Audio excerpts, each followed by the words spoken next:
The Merchant and the Parrot. A story from Rumi's Masnavi. A merchant kept his parrot so confined inside a cage, you'd think he was unkind. But when he planned to make a trip for trade to India, where the finest goods were made, to all his servants he went down to say, "What shall I buy for you while I am away?" They listed things on which their hearts were set, and he swore that he never would forget. He asked the parrot, "What would you prefer that I should bring for you from India?"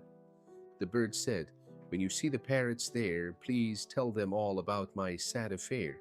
Tell them a parrot pines continually to see you, but she's caged by fate's decree. She sends her greetings and she asks for justice. She wants to learn the faith you parrots practice. She says, 'Should I stay longing here for you in exile, and then give my life up too? Should I stay in this cage? Can this be right?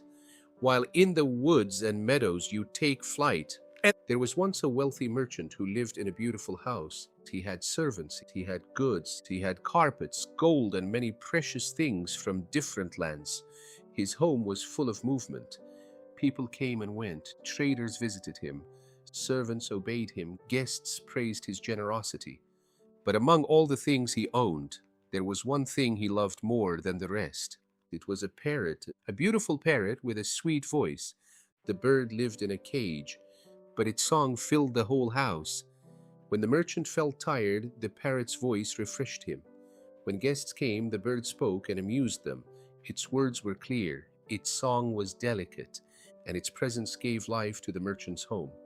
The merchant loved the parrot deeply, but love is sometimes strange. He loved the bird, yet he kept it in a cage. One day the merchant decided to travel to India for trade. India was the land of wonders, spices, colors, perfumes, rare goods, and it was also the homeland of parrots. There, in gardens and forests, parrots lived freely among trees, rivers, and open skies. Before leaving, the merchant called his servants and members of his household, and he said, "I am going to India. Tell me what gifts you want me to bring back." One asked for silk, another asked for perfume, another asked for jewelry, another asked for a rare cloth. The merchant listened and promised each one a gift. Then he turned to the parrot in the cage. "And you," he said gently, "what shall I bring for you from India?" The parrot looked at him. For a moment, it did not ask for fruit. It did not ask for sugar. It did not ask for gold. It did not ask for a mirror. It did not ask for a beautiful toy for its cage. Instead, it said, "When you reach India and see the parrots there, give them my message." The merchant leaned closer. "What message?" The parrot said, "Tell them there is a parrot here, far away from its homeland, trapped in a cage. Tell them that it remembers them. Tell them that it sends them greetings. Tell them it lives in separation while they fly freely among trees. Ask them, is this loyalty? Is this friendship?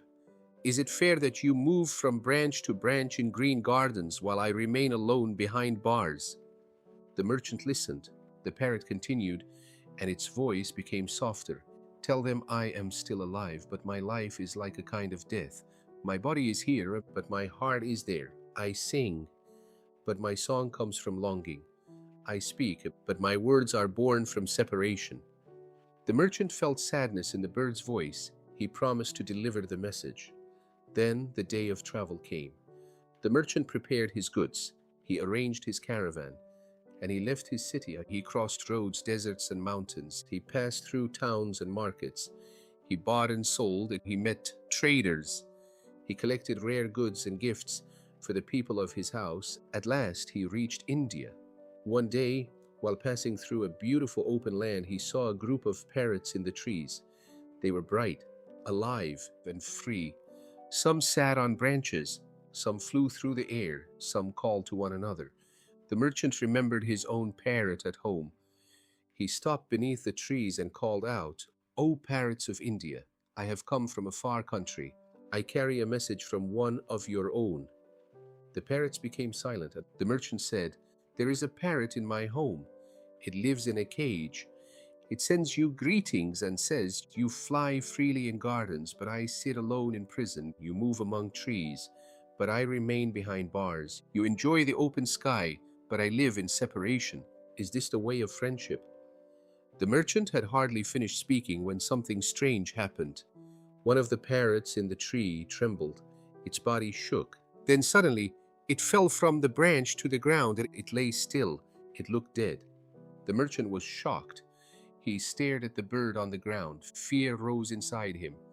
"What have I done?" he thought. "My words have killed this poor creature.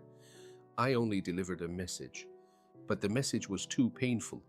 The parrot heard of its friend in captivity and could not bear the sorrow. The merchant regretted speaking, and he wished he had remained silent. He said to himself, "Why did I open my mouth? Why did I bring grief to this innocent bird?" The tongue can be dangerous. One careless word can burn a world. With a heavy heart, he left the place. After finishing his business in India, the merchant prepared to return home.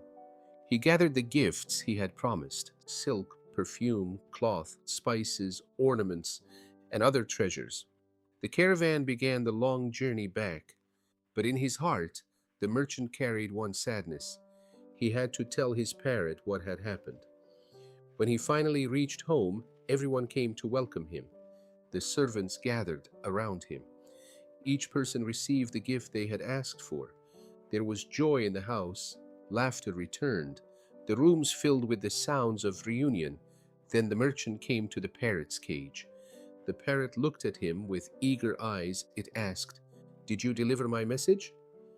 The merchant became quiet. The parrot asked again, "Did you see the parrots of India?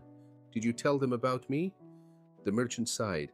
"Yes," he said, "I saw them. I gave them your message." The parrot moved closer to the bars of the cage. "And what did they say?" The merchant lowered his head. "They said nothing." The parrot waited. The merchant continued, "When I gave your message, one of the parrots heard it, trembled, fell from the tree, and died." The caged parrot listened. For a moment it was silent. Then suddenly its own body trembled. Its wings became still. Its head fell. It dropped to the floor of the cage. The merchant cried out. His beloved parrot lay motionless. The sweet voice that had filled his house was gone. The merchant was overcome with grief. He beat his hands together. He blamed himself. "Again," he cried, "again my tongue has destroyed a life. First I killed the parrot in India with my message, and now I have killed my own parrot by telling the story. What a foolish man I am. What is this tongue that can bring so much sorrow?" He stood by the cage full of regret. He remembered the bird's songs. He remembered how it had spoken to him. He remembered how guests had admired it. Now the cage was silent. The merchant thought the parrot was dead. With great sadness, he opened the cage. He took the bird out gently and placed it outside. But the moment the parrot was free from the cage, it suddenly came back to life. In one swift movement, it spread its wings and flew to a high branch. The merchant froze. The parrot was alive. It had not died. It had learned a secret. The merchant looked up in amazement. "Oh, my parrot," he said, "what is this? What happened? I thought you were dead. Tell me the meaning of this strange act." The parrot sat safely on the branch. It looked down at the merchant and said, "The parrot in India did not die because of sorrow. It was teaching me. It gave me the answer to my message, but not with words. It showed me the way." The merchant listened carefully. The parrot continued, "It told me, if you want to be free, stop showing your beauty to the one who keeps you in a cage. Stop singing for your captor. Stop amusing those who enjoy your prison. Become silent.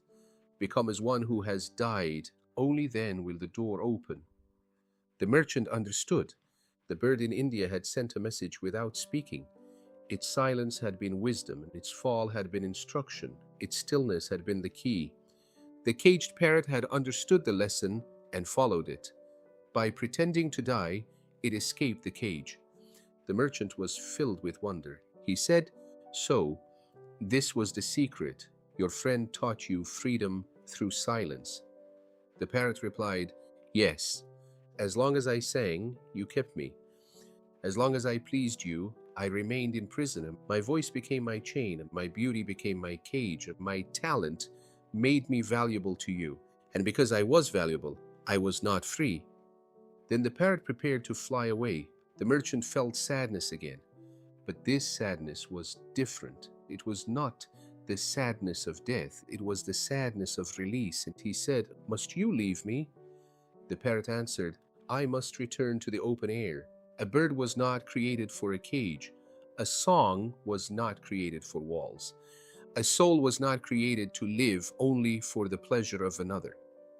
The merchant stood below the tree. He could no longer command the bird. He could no longer close the door. The cage was empty. The sky was open. The parrot looked once more at the merchant and said, "Learn from this too. Sometimes what you call love is only possession. Sometimes what you call care is only control.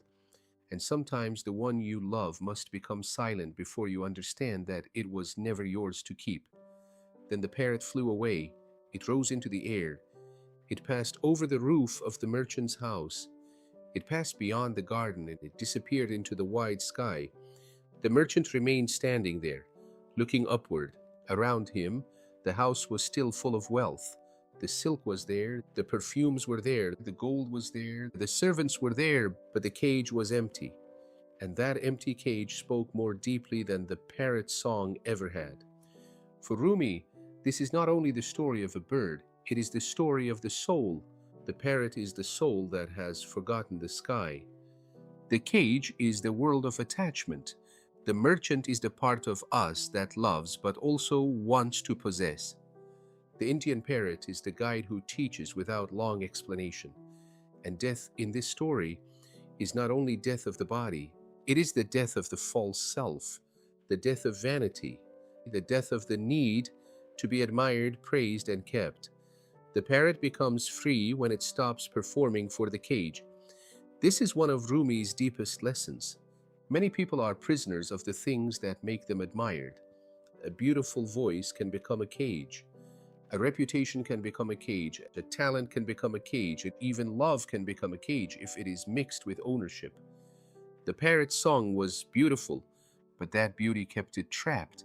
So the free parrot of India did not send a speech. It sent an example. It said, without saying, become silent, become free. Sometimes the deepest wisdom does not come as advice. Sometimes it comes as a shock. Sometimes it comes as loss. Sometimes it comes as an empty cage. The merchant lost the parrot, but he received a lesson. The parrot lost the cage, but regained the sky. And perhaps the listener is left with one quiet question. What is the cage in my own life? What do I keep singing for? What do I fear losing? And what part of me must become silent before I can finally be free? Rumi leaves us with the image of a bird rising into the air. No argument, no anger, no revenge, only flight. The cage remains below. The sky opens above, and the parrot, once a prisoner of its own beautiful voice, disappears into freedom.